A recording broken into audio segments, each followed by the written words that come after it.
In this lesson, lesson 2.5, our essential question is, repeat after me, how do you know the values of the digits in numbers? So today, just like in chapter 1, we are going to talk about the values of each digit in a 3-digit number.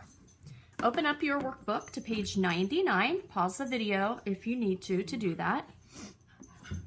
All right, so up at the top of this page, it is asking us to write the numbers and then draw quick pictures. So I am going to give you a couple of different numbers. The first number that I would like for you to write is 245, and I want you to write it on this line right here. Go ahead and pause the video and write 245.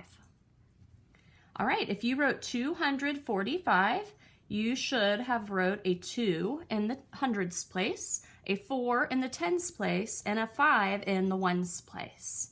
So what we're going to do now with this number is we're going to draw a quick picture in our place value chart.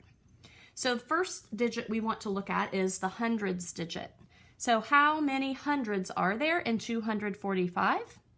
That's right, there are 2. So I would like for you to draw 2 hundreds in your place value chart. Remember, we just draw a quick, simple picture by drawing hundreds as squares.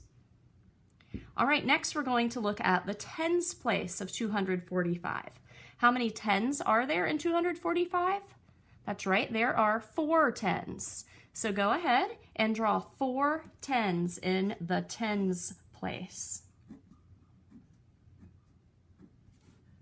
All right, and finally we're going to look at the ones place. So we are going to draw a 5 ones in the ones place because the digit 5 is in the ones place. Go ahead and pause the video if you need to. All right, so this is what a quick picture of the number 245 looks like. 2 hundreds, 4 tens, and 5 ones. All right, the next number I'd like for you to write on this line is the number 458. So go ahead and pause the video and write the number 458 on the line.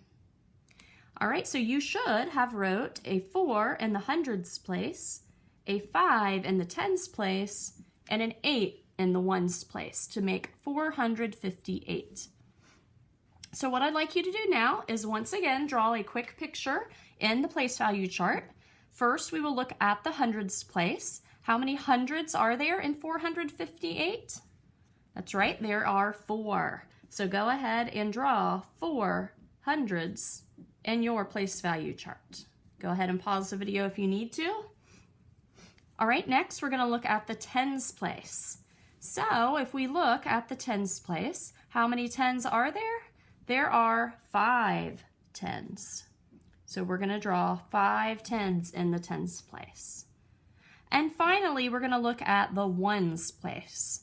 So if you look at 458 in the ones place, there are 8 ones. So we are going to draw 8 ones in the ones place. All right, go ahead and pause the video if you need to.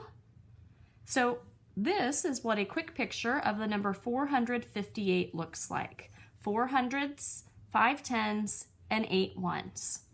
All right, next I'm going to ask you a question, and it doesn't have to do with either of these numbers necessarily, but if you look at the math chalk, it is asking how 5 tens is different from 5 hundreds. So I'm going to draw 5 tens right down here, and then I'm going to draw 5 hundreds. And I want you to pause the video and think about how 5 tens is different than 5 hundreds. Go ahead and pause the video.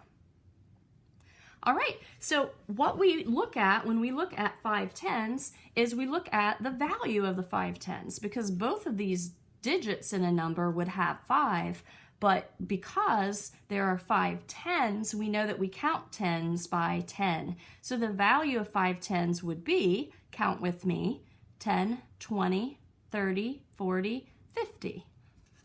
But then if we see a digit 5 in the hundreds place, we know that we would count that 5 by hundreds. So go ahead and count with me. 100, 200, 300, 400, 500. So the 500s is different than 5 tens because of the value. 5 tens is 50 and the value of 500s is 500. All right, go ahead and turn the page. What we're going to do is we're going to look up at the top of the page, and just like in chapter 1, we know that the place of a digit in a number tells its value. That is how we know what the value of the digit is, based on what place it's in. So we have the number 327, this 3-digit number.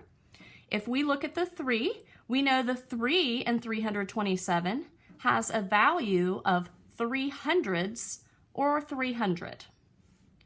If we look at the 2 in 327, we know that the 2 in 327 has a value of 2 tens or 20. And then finally, if we look at the 7 in 327, the 7 in 327 has a value of 7 ones or 7. So each digit, depending on which place it's in, has a value. If we look at the hundreds, we know that there are 10 hundreds in 1,000. Just like there are 10 ones in a 10, we know that there are 10 tens in 100. And if we have 10 hundreds stacked up, they're going to look like a great big cube like this, and they are going to equal 1,000.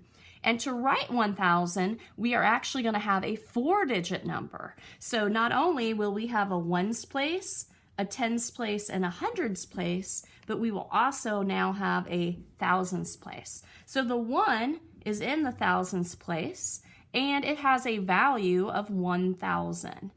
Anytime we have a thousands place, we always put a comma between the thousands place and the hundreds place. So go ahead and trace that 1,000. Pause the video if you need to. All right, finally, we're going to look at the rest of this lesson. And in this lesson, we are going to decide what the value of the red digit is in each number. And sometimes the digit might give a value telling how many hundreds, tens, or ones, or it might actually be the value after counting by hundreds, tens, or ones. So we're going to look at 702. If you look at the red digit, think about what place, the hundreds, tens, or ones, that the digit 2 is in. That's right, it's in the ones place. So would the meaning of the red 2 be 2 ones, 2 tens, or 2 hundreds? That's right, it would be 2 ones. So we're going to circle that meaning of the red digit. So what I'd like you to do now is to go ahead and do your quick check problems, and then you can look over at the next page, and there are some more problems with red digits. And we have our Think Smarter and Go Deeper problems, and then you can do the Venn diagram on the problem solving page.